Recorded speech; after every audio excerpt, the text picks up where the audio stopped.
Oh no. Oh no, man down. Where's Benny? Man down. Man down. Oh, no. That's a You're good back start. in the Huddle, 88.9 FM at Lofty, live and local radio. Sorry about that. Pistols here with you, because joined every fortnight by Bustling Back Northcote and a couple of special guests.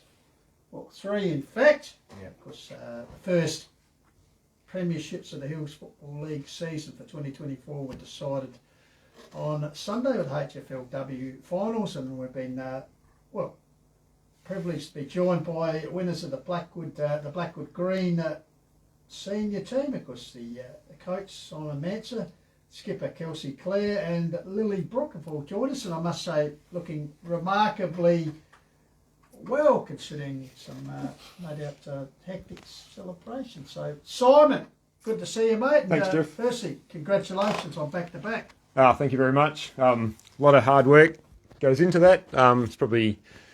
We probably started late November training, did maybe 4 or 5 weeks before Christmas, and then the 8.5, 9 months to now. Like it's been a lot of hard work. It was certainly relief at the end.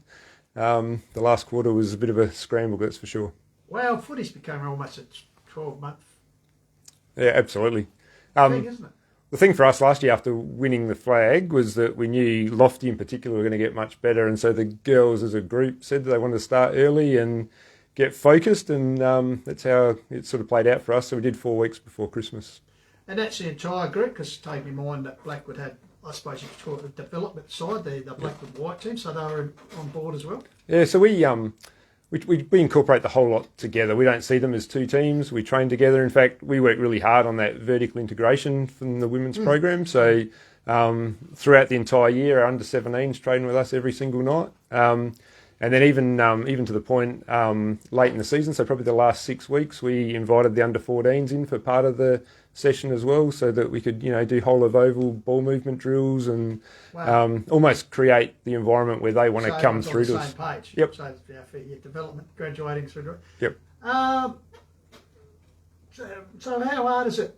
Does there come a point in the season where you've got to nominate your particular squads? Because early in the year you can have movement between the two teams. And then No, right from the start of the season, we have to nominate 15 players that can't play down. So we do that to the HFL, and then after that, it's a selection basis. So fantastic. All right, Kelsey. Actually, we might get Lily just to hold that.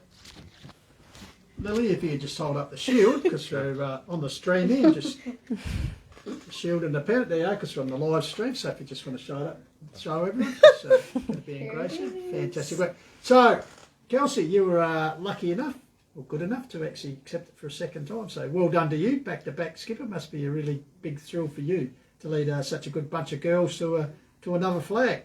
Yeah, no, most definitely.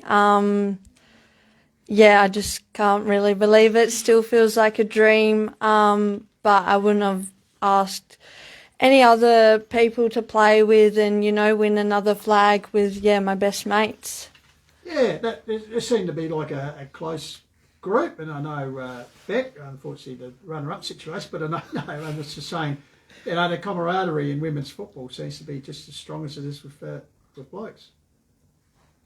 Yeah, I think it is. Like, our teams ended up playing each other quite a few times during the season. So I think, I don't know about you guys, but I think we even, just developed a good relationship with each other as a team. And like, as hard as it was to lose, I still kind of like felt proud of you guys for winning as well, because it felt like we'd seen each other that many times during the season, and how you guys felt about the amount of like contact we had with each other. Yeah, no, most definitely. I feel like, so as if we were almost training together, that we were seeing each other, so much through the season. But I think we built a great relationship between both teams, and had, so much respect for each other. So then, at the grand final, I think, or myself, I was happy for either teams to win, because we both fought so hard. Let's try and get to Lily. I might just throw to you, Simon, as the coach, because in the notes we were given, Kelsey was described as the heart and soul of Blackwood's program. Was that right? What kind of leader is she? That's a very good one. But, yeah. Not terrible. So Kelsey's an amazing leader. If you look at our grand final team, the average age was 19.3. So at 21 to be a leader like Kelsey is incredible. Most people won't be able to see it because it's all on our personal Facebook pages and bits and pieces, but singing the song at the end, we had the entire under-17s, the white team, the green team in a big circle in the change rooms, and we were waiting for Kelsey to come in, and the girls started the chant of Kelsey, Kelsey, Kelsey, and as she came in, rather than actually taking stock and going, what's going on, she just jumped in the middle of the circle and led them with the club song. Like, it was just amazing. The videos and that have been posted in our local pages are really good. So Kelsey's the gel that holds everybody together. Like I said before, we don't see them as two teams or even under 17s as three teams. We're just one group, and Kelsey's the leader of that. So since 2017, you've been involved, but and also I believe you've got the honour you actually kicked the first ever goal for Blackwood in competition. Yeah, I most certainly did. But then after that, got dropped and played full-back ever since. So obviously not that good. But yeah, no, I've been playing since we ever started a team at Blackwood Football Club. And what drew you to take up Australian rules football? Had you played any other sport before? Netball? Yeah, netball. But my brother plays footy at Blackwood Football Club, so I'd been involved since I was 5 years old, volunteering and everything. And then, Damien Venning got me to start playing footy, and so thankful for him that I started. Now we might move on to Lily, who's been sitting patiently there, nursing the shield. She hasn't let go of that for a while back. Well, fair enough. Lily, also I believe you've 7 years in the system with Blackwood. Just tell us your journey into football. Yeah, so I started in 2018. And it's just been a really amazing journey. Like, even what Kelsey touched on with, like, us growing up playing football together and watching her become such a wonderful leader, and just that honour with playing with her, which has been pretty amazing. But there's a bunch of us that have been playing since 2017 and 2018, and by all means, I was terrible in 2018 and 2019. Like, absolutely terrible, embarrassing. We won't go on to it. It was horrible. But Blackwood's really given me a sort of confidence and this fire to just keep going and to keep pushing. And even like last year, I was not picked for the final squad, and I didn't fortunately get to play in the grand final, although that didn't stop me celebrating with the girls, obviously. But yeah, I just like keep going, and all the support they show me, and like I worked really hard this year, and to be able to play in this grand final was just so amazing. And when the siren went, I was bawling my eyes out. Now I was with Kelsey and I was with Caitlin. I was bawling my eyes out just because of that journey and the love I have for Blackwood Football Club and how much it's taught me. And yeah, like I absolutely love the game. Well, just on that, Simon, as the coach, obviously you've been involved in the development of terrible players and the premiership players. Just Lily is sort of epitomises the girls and how a lot of people have told me who blokes are getting involved. They said the good thing about women want to listen to you as a coach, where sometimes blokes say I know it all, and where you know what I'm getting at, and just her development as a player, and obviously coming from that, as she described herself as terrible. Perhaps you might want to tell us what she was terrible at, but just give us a journey. I think she's being a bit harsh on herself, really. I don't think she was terrible. It's an interesting dynamic, women's footy. You know, you call them in to talk to them during training, and they're chatting away or singing and dancing, or they'll go to the back of a group in an exercise and they'll be jigging away, or you'll see them go there and doing cartwheels and those sorts of things. So you've got to have a level of patience and understanding around some of that, I think, to try and impose, you know, the standards and the expectations that men expect. It just doesn't work in a female program. And part of that is allowing them to have that freedom to do some of that stuff, which then becomes the connection and the gel that keeps the group together, I think. So, but there's certainly, in terms of training drills and that, we try and mirror what's happening in the men's program around, contested ball and ball movement and structure and all that, but it's just at a different level. The female form at the moment can't kick as far as the men's program. So often the really good athletes are able to run from contest to contest. So getting your structures right is really important. Otherwise you end up with a game of football that is it's a rugby scrum moving from contest to contest. So you're on the Huddle Reformed on 88.9 FM, live and local for community sport. And we've been joined by Simon Manser, Kelsey Clare, Lily Brook from the successful Blackwood Green HFLW team, and of course, as always, our regular women's correspondent, Rebecca Northcott's in. Now, Beck, what Simon was talking about, how it's, don't take this the wrong way, different breed women's football, and I actually noticed watching the coverage of the Adelaide Footy League Women's Grand Final, and I saw a couple on Saturday. On the mark, some of the things that are done on the mark, like girls twisting, there was one sort of nearly, you mentioned about handstands, but you don't see blokes doing sort of... You sort of know what I'm talking about? Oh yeah, I've seen some interesting moves on the mark in my time. I've actually seen cartwheels on the mark in my time for sure, I think, girls just aren't afraid to throw anything at the game, whether it just be something like that on the mark, or you would have seen in our game the way girls just like tackle, and even when the person's already on the ground, you just keep going until that whistle's blown. So I think it's a bit of respect, because you obviously going hard, as you said, the tackling. That's nice. They don't hold back. The sisterhood that you're pathfinders or trailblazers, because this is the 6 year in the Hills competition, and you're setting the standard, but there's still respect for each other because what you're out there doing. Yeah, I think so, and I think that's what I touched on about being able to build within both our teams, because I think at the end of the day you want to see clubs being successful. We want as many clubs in the Hills League as we can, so while we're playing against each other and we're fighting for that premiership, we're also like fighting to have a good league, and I just feel really proud of what the league's been able to do, and you guys probably do as well. When you just see like the under 17s out there, and you think like, look at them go. So Beck, I think that's right. Like I think in terms of junior development so far, I think Blackwood and Lofty have been really strong with that.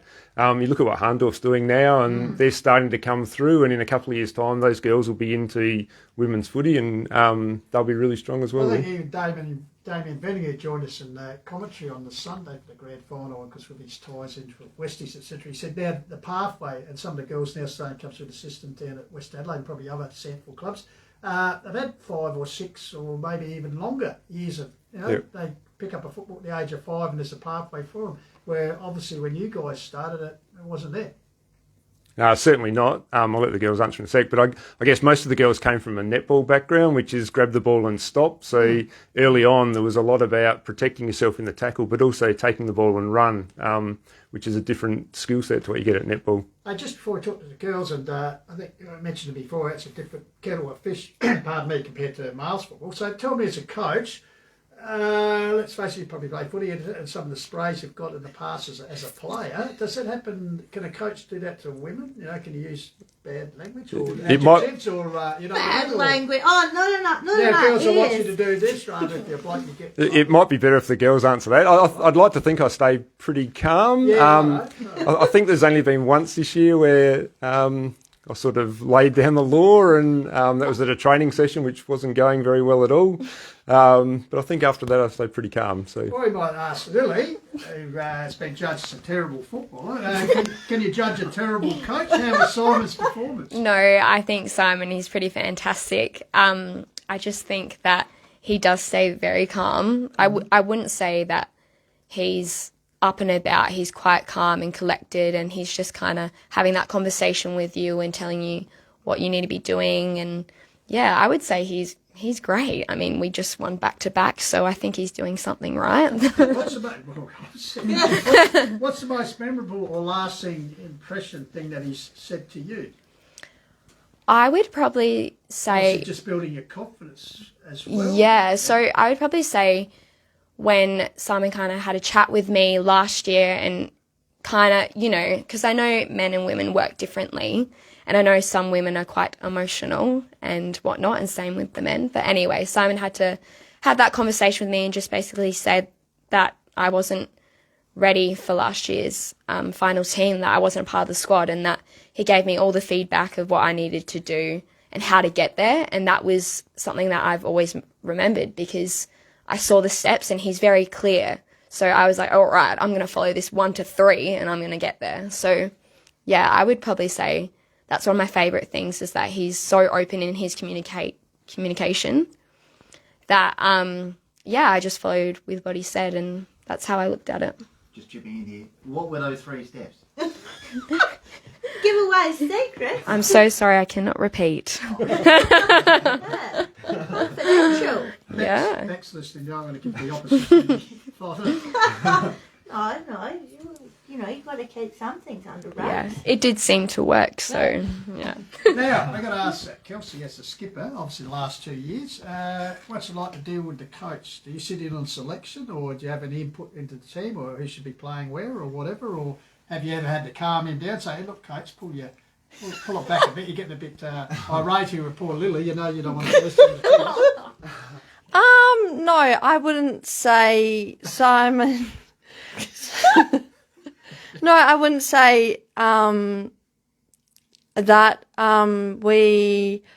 I kind of put my input in where needed, and Simon asked me what he thinks, and I kind of asked the same. We work really well together and can communicate a lot. But Are you his voice out there, Kelsey, as a skipper, if you see someone's not pulling their weight, and Lily, yeah, get on your girl.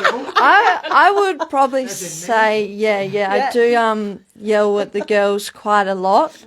And yeah, obviously when we're in a group and I can see Simon can't calm them down, I'll give them a little yell. And they seem to listen to me, but I hope you're not as vociferous. I've seen the vice captain fullback of Mount Lofty actually dish out a few instructions to teammates. People actually say they like my instructions, Jeffrey, because they know exactly where they need to be. That's good to see. I have to say, Lily, Kelsey does the same thing there.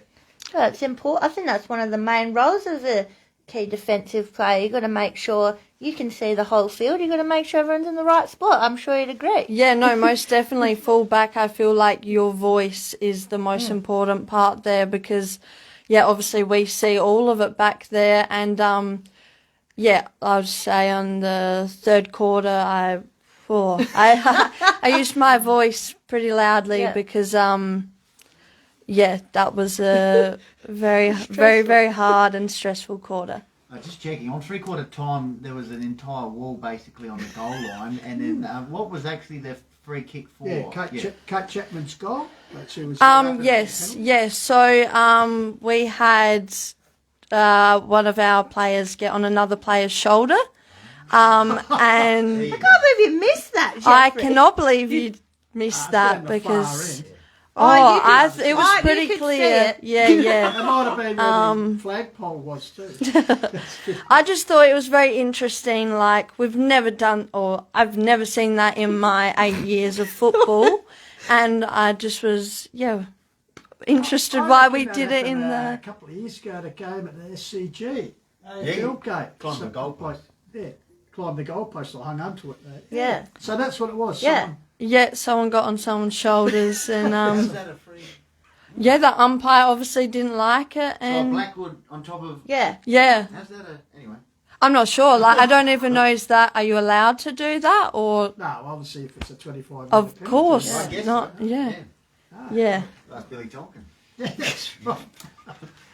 You're on 88.9 FM, the Huddle reformed, and we're talking HFLW Grand Finals here. We might actually just delve into the game if we can, like the whole day. As I said, it was fantastic.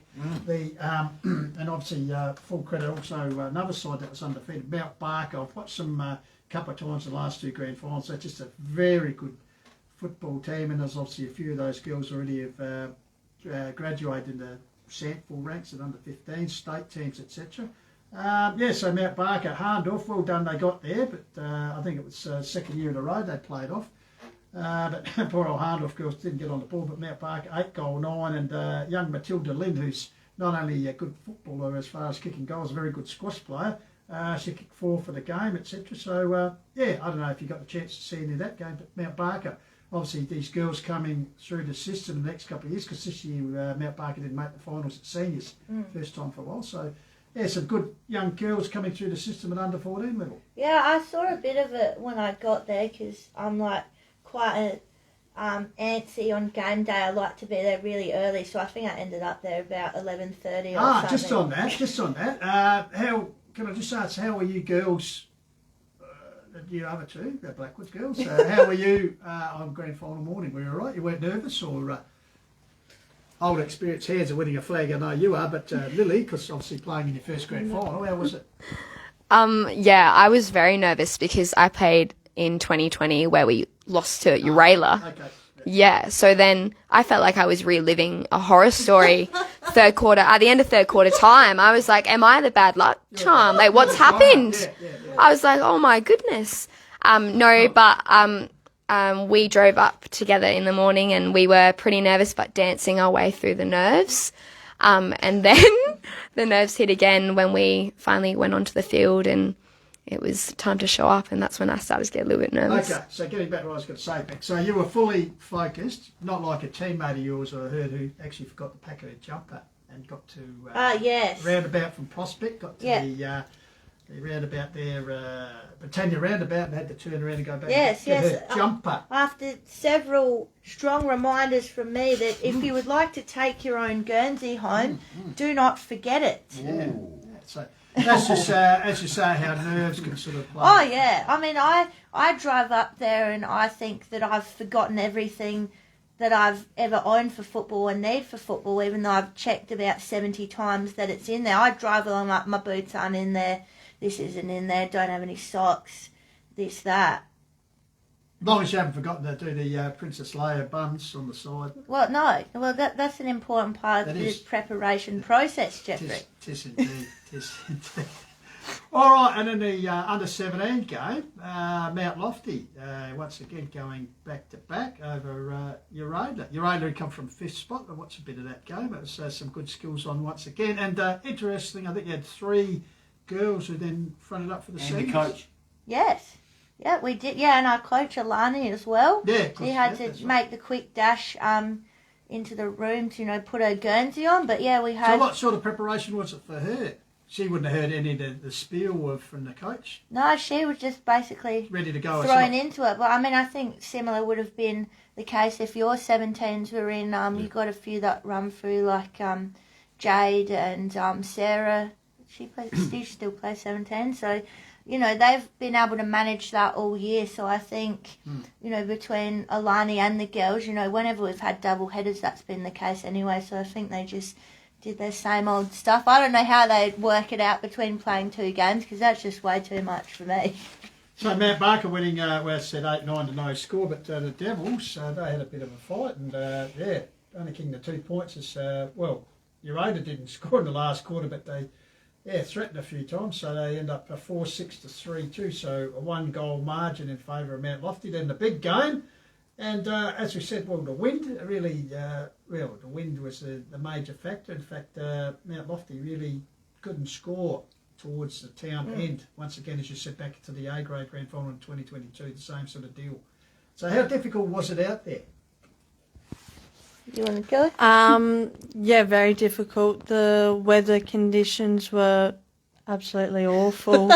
And as everyone could see, just that wind, we just could not get it up the hill. And,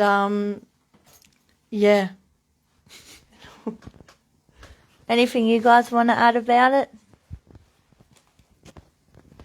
I think Diva said in the telecast that I'm not a coach that puts players behind the ball. I back my players in and I'd rather attack. But with the wind like it was just impossible not to do that. You had to push girls behind the ball because, as you saw, I think in the middle 2 quarters, the second and third quarters, there was no inside 50s at the top end at all for that whole period. So you just had to go into batten down the hatches and hope for the best at the end of the quarter. Yeah, no, we definitely had those chats as well. And yeah, similarly to, Diva's attitude, we like to just, back everyone in as well. But I think there just comes a time where you go, this is a 2-3 goal breeze, and, there's only so much all your defenders can do on their own. You just need a bit of help down there. I'm sure you know what I mean, Kelsey. Like, SOS. What we're thinking at three-quarter time, Simon, here's my team behind for the first time at three-quarter time since round 10 in 2023. I'm sure you knew that stat at the time. What was the feeling? And maybe I'll get the girls actually to verify what you did say. Yeah, okay. So I wasn't aware of that stat. But Jaden J. Hill. Oh, he, of course, would have it. He just rattled it out. Yeah. Look, there was a couple of things we said pre-game in our talk in the rooms, and one was that in a grand final, everyone's going to make mistakes at some point, and we made a lot of mistakes in the third quarter. And pre-game, I said, whatever you do, we don't want to be making mistakes in the last quarter because we can't actually regroup and rectify that situation. So we had a couple of girls in tears at three-quarter time for mistakes they'd made during that quarter. And it was everyone on the streams. Look at you, Lily. No, it wasn't Lily. And at that time, it was about calming them down and talking to them and outlining to them that they've got an important role to play in this last quarter when we're kicking with the wind, and getting them focused on what we needed to do. And then we had the conversation about with this win behind us, can we score? Would we look to outscore a normal team by more than 2 goals? And if that was the case, then what we need to do was get our structures and our ball movement right. And it wasn't so much looking for individuals for brilliance. It was more about playing the team game because collectively we'll be able to get enough opportunities to score. So. Yeah. Now, the post-match awards, which are held indoors because after the big storm hit. So that's a bit disappointing, the fact that a lot of people couldn't share it with you out on the ground, but I'm sure, those crammed into the clubrooms would love it. Beth Sigley, I thought she was a fitting recipient of the Best Player Award. In ruck and, Yeah, she most definitely deserved to get that. She just gave it her all for 4 quarters and, really helped us win. Yeah, I thought her she really stepped up, her marking and her taps, and she kind of just showed all of us that she really wanted it. And I remember Kelsey, after the third quarter, just going to everyone that I'm glad that's over, but, I won't repeat what else she said, but we've got bad cop Kelsey and good cop Simon, and it's a great balance, and that's really what got us over the line. Yeah. Fantastic. So then 4-point win, 4-10 to 4-6. Very good game to finish what's been a very good and competitive season, and good to see clubs emerging. See Nairn back in the finals this year, and also Harndorf. I think, as you mentioned, they're the junior developed, so coming through the system. Now, as we like to do, girls, or when we have players on, we just like to get a little bit insight into their inner sanctum in the locker room, etc. So, who's the most messiest teammate you have? I'll ask both of you. Maybe you might have different opinions, or I think we've both agreed right now, Simi. Who's that? Simi. She is, messy and quite unorganised and always rocks up late to training and games, and we would say Simi. All right. But we love her. Who is the biggest pest in the team? Who's someone who annoys you, maybe? Or if you had the opportunity, you'd like to get rid of them? I think we're just not going to answer that one because we love everyone. Probably the character of the team, if I could put it that. It's always Big doing something funny personality, Joker I would probably say myself or Bella Drew. Bella's a good one. Like, she's in our... she didn't get the opportunity to play, obviously, but she's in our photo and she has her little 2 sign off. You know what I did notice about Bella? She put on that Blackwood Guernsey straight away when the siren went, and that was very interesting to see that. I was like, oh, Bella, I didn't see you out there. Yeah, sorry. Yeah. She's definitely a character. We have a few. definitely have a few on our team. Well, actually, the night before, Bella Drew's mum, especially Becky, was actually trying to get me on the Terps. The night before? Yeah, so we actually had Georgia Swan's 21st the night before, and so we're obviously behaving Been a ourselves. dry show. Yeah, and then, Becky just said, "Oh, Beck, would you like some shots? Beck, would you like a glass of wine, a bottle of wine?"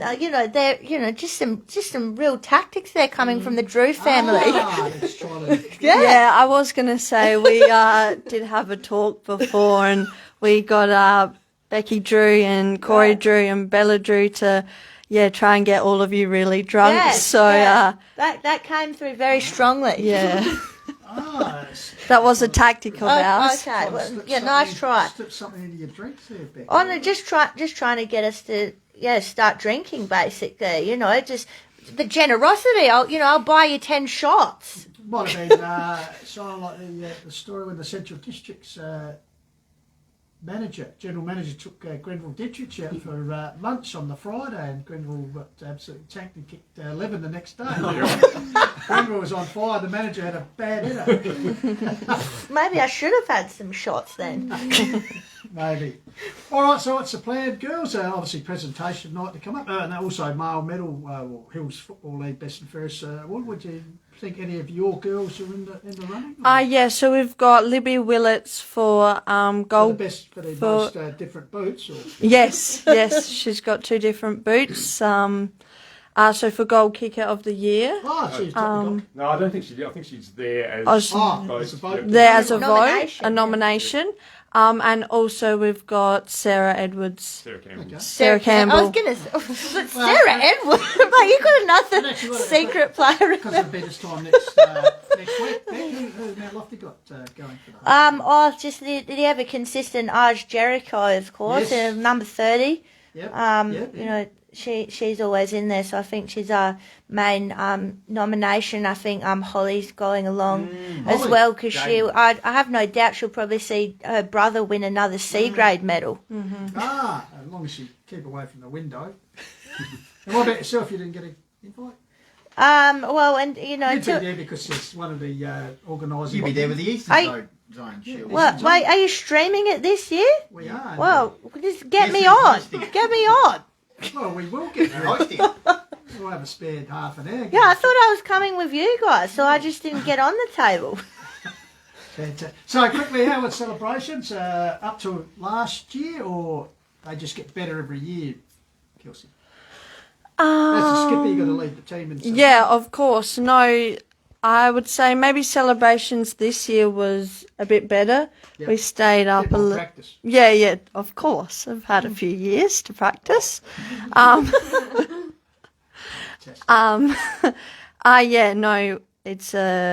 It's a great night up at the club with everyone celebrating, singing our hearts out. It's amazing. Yeah, well, that's been a tough year, I suppose, for Blackwood and the senior men's side of things, and it's good to see them. The women carried I suppose you let them know all about that too, wouldn't you? Oh, I hope so. Oh, just little hints, but obviously gotta be nice.